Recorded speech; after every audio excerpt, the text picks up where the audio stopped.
Audio Jungle।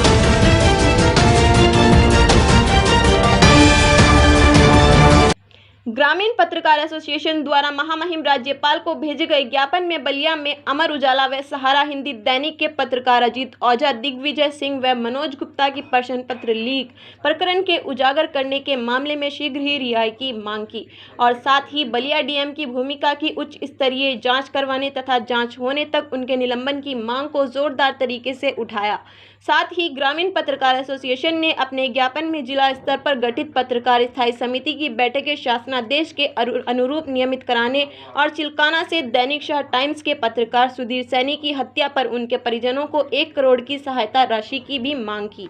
ज्ञापन दिया गया है, ये क्या कुछ मुद्दे इसमें थे और क्या गुजरा? देखिए, पहले तो मैं आपको बता दूं, मैं आलोक तनेजा हूं, जिला अध्यक्ष हूं ग्रामीण पत्रकार एसोसिएशन का और इसी के साथ उत्तराखंड राज्य का इसी संगठन से प्रभारी हूं। ग्रामीण पत्रकार एसोसिएशन के आह्वान पर आज 13 तारीख को पूरे उत्तर प्रदेश में एक साथ जिला मुख्यालयों पर 75 के 75 जिले में जिला मुख्यालयों पर और तहसील मुख्यालयों पर ग्रामीण पत्रकार एसोसिएशन से जुड़े हुए पत्रकार धरना प्रदर्शन और ज्ञापन दे रहे हैं। ये मुद्दा है कि बलिया जनपद में नकल माफियाओं की जिस तरीके से अमर उजाला के पत्रकारों द्वारा और राष्ट्रीय सहारा और अन्य बैनर के पत्रकारों द्वारा उनकी पोल खोली गई जिला प्रशासन की, उसको लेकर जिला प्रशासन की वहाँ बलिया में बहुत किरकिरी हुई है, जिससे वो अपनी कमी को छुपाते हुए बलिया के 3 पत्रकारों को जेल भेज दिया गया है। ग्रामीण पत्रकार एसोसिएशन के साथ साथ तमाम पत्रकार, अन्य संगठनों के पत्रकार भी इस कृत्य की, डीएम बलिया के इस कृत्य की घोर भर्त्सना करते हैं, घोर निंदा करते हैं और शासन से मांग करते हैं कि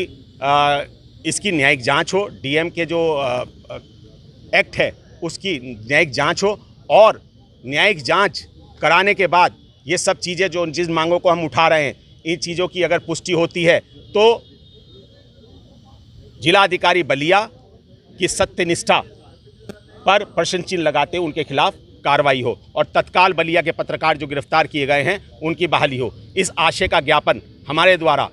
तमाम जिलाधिकारी, प्रदेश के जिलाधिकारी और मंडलायुक्त के माध्यम से महामहिम राज्यपाल को प्रेषित किया गया है, जिसमें बहुत सारे बिंदु हैं। 9 बिंदु पर हम लोगों ने अलग अलग तरीके से अपनी मांग रखी है। एक स्थानीय मुद्दा भी है जिसको लेकर हमने एक मांग रखी है कि यहाँ पर शाह टाइम्स के एक पत्रकार हैं सुधीर सैनी जी, जिनके पिछले दिनों दबंगों द्वारा हत्या कर दी गई थी और उस समय आचार संहिता लगी हुई थी, जिस कारण से जो उनके परिजनों को सहायता मिलनी चाहिए थी नहीं मिल पाई थी। इसमें हम लोग ने एक मांग ये भी जोड़ी है स्थानीय स्तर पर कि सुधीर सैनी जो शाह टाइम्स के पत्रकार थे, उनके परिजनों को 1 करोड़ रुपए की मुआवजा राशि दी जाए। ग्रामीण ज्ञापन को महामहिम राज्यपाल जी को हम इसको फॉरवर्ड करेंगे और हम खबर करा गया कि इसमें पॉइंट नंबर 8 और 9 2 बिंदु है जो सहारनपुर से रिलेटेड है, इसको हम एड्रेस करेंगे। Okay, thank you sir.